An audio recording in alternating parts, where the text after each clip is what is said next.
Are you a fresher waiting for the campus interview? Have you started floating your resume to various organizations? Have you updated your open to work in your LinkedIn profile? Then this video is for you. Placements, interview, selection, offer letter. இந்த வார்த்தையெல்லாம் வந்து இன்னைக்கு இருக்கக்கூடிய generation அதிகமான ஒரு 90% பேர் அடிக்கடி பேசுற, டிஸ்கஸ் பண்ற, யோசிக்கிற, பயப்படுற வார்த்தைகளா மாறிட்டு இருக்கு. So how do you make the best of it? அதுக்கான சில டிப்ஸ் நம்ம பார்க்கலாம். First of all, உங்களுக்கு வரக்கூடிய ஜாப் ஆஃபர் எவ்வளவு பெரிய கம்பெனியா இருந்தாலும் அந்த nature of the job, if it's not going to match with your interest, your passion, your expertise, then it's not worth it. எப்படி அப்படின்னு கேக்குறீங்களா? உங்களுக்கு பிடிக்காத விஷயத்தை நீங்க பண்ணும்போது உங்களால ஜெயிக்க முடியுமா? Before even sitting for the campus, giving your willingness to appear for a particular organization, முதல்ல நீங்க யோசிக்க வேண்டியது அந்த ஆர்கனைசேஷன், அந்த பிசினஸோட ப்ரொஃபைல் என்ன, அவங்களுடைய ஏரியா, ஸ்கோப் ஆஃப் பிசினஸ் என்ன, என்னெல்லாம் அவங்க பண்ணிட்டு இருக்காங்க. ஓகே, நான் இன்னைக்கு ட்ரெயினியா இந்த இடத்துல போனா கூட எனக்கு லாங் டேர்ம் நான் எந்தெந்த ஏரியாஸ்குள்ள போக முடியும். Maybe today I may not straight get into the area which I want, but நாளைக்கு 2 years down the line, 3 years down the line என்னால எனக்கு பிடிச்ச விஷயத்த பண்றதுக்கான ஸ்கோப் அந்த ஆர்கனைசேஷன்ல இருக்கா பார்க்க வேண்டியது ரொம்ப ரொம்ப முக்கியங்க. Every organization worth its name has a website. So அந்த வெப்சைட்ல போய் உங்களுக்கு அது ரெலவெண்ட்டாக இருக்கா, உங்களுடைய ஜாப் எப்படி உங்களோட ப்ரொஃபைலுக்கு தகுந்த மாதிரி உங்களோட இன்ட்ரெஸ்ட்டுக்கு மேட்ச் ஆகிற மாதிரியான விஷயங்கள் அந்த ஆர்கனைசேஷன்ல இருக்கான்னு பார்க்கறது முக்கியம். செகண்ட், முடிஞ்ச அங்க இருக்கக்கூடிய எம்ப்ளாயீஸ் யார்கிட்டயாவது கனெக்ட் பண்ண முடியும். இன்னைக்கு social media has made the world so small. You can reach out to anybody and just have a conversation to understand more about the organisation. ரெஸ்யூமேல எல்லா விஷயத்தையும் போடணுமா, இல்ல உங்களுக்கு எதெல்லாம் இம்பார்ட்டன்ட்டோ அதை போடணுமா? மெயினா நம்ம என்ன பண்ணுவோம் அப்படின்னா நிறைய சர்டிபிகேஷன்ஸ் பண்ணி வச்சிருப்போம். பட் இந்த ஜாபுக்கு ரெலவெண்டான சர்டிபிகேஷன் இருக்கா? இவ்வளவு வருஷ கெரியர்ல பார்க்கும்போது நான் 2 எக்ஸ்ட்ரீம் ரெஸ்யூம்ஸ் பார்த்திருக்கேன். பேசிக்கா ஒரு education, schooling, college, address, name, date of birth மட்டும் போட்ட ப்ரொஃபைல்ஸும் இன்னைக்கும் வந்து இருக்கு. அப்படிங்கிறது தான் வருத்தமான விஷயம். இதை தாண்டி who are you, நீங்க எதுலலாம் ஸ்ட்ராங், உங்க ஸ்ட்ரென்த்ஸ் என்ன, உங்களோட ஸ்கில் செட் என்ன, உங்களோட காம்பிடன்சி என்ன.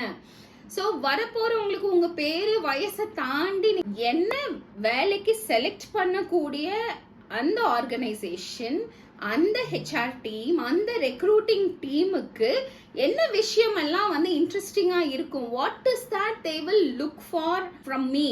உங்களுக்கு அதுல கிளாரிட்டி இல்லைன்னா please approach your placement officers, seek guidance and help from them. They will always be happy to connect back to the organisation, to the corporate, get these details and come back to you. Please ask for the JD. ஜேடில இந்த விஷயங்கள் எல்லாம் இருக்கும். Campus placement வராங்க அப்படின்னா the previous few days please start working on it.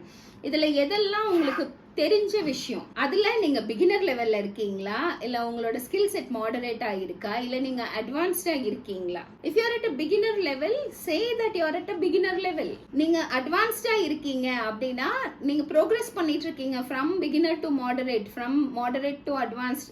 நீங்க suppose அதுல வந்து ஒரு ட்ரைனிங் அண்டர்கோ பண்ணிட்டு இருக்கீங்க, ஒரு ஆன்லைன் லேர்னிங் ப்ரோக்ராம் பண்ணணும்னு நினைக்கிறீங்க அப்படின்னா அதை பத்தின விஷயங்களை, your knowledge and skill, just go brush it up. Keep yourself updated. What is that in thing which is happening?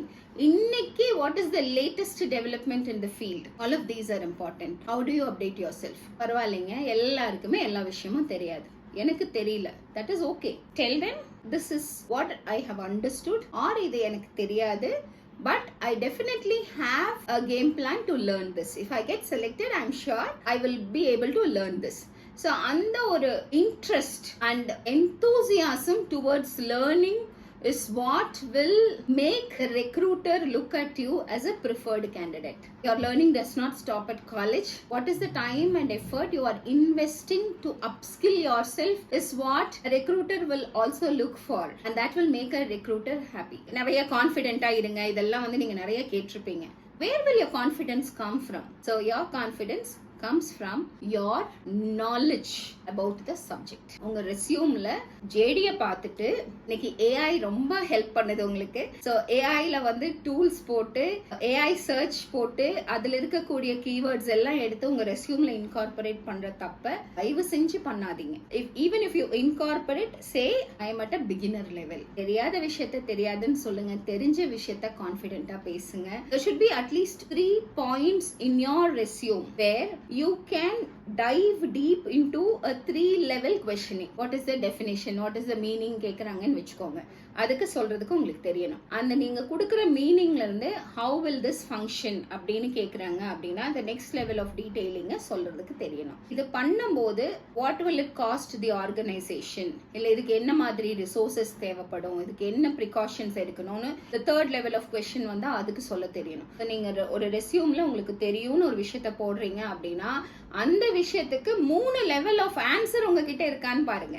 இந்த மாதிரி நீங்க ஸ்டெப் பை ஸ்டெப் ப்ரிப்பேர் ஆனீங்க அப்படின்னா நிச்சயமா you will be a preferred candidate and a choice of an employer. All the best. If you find this content interesting and useful, click on the like button, share it with your friends, and do not forget to subscribe.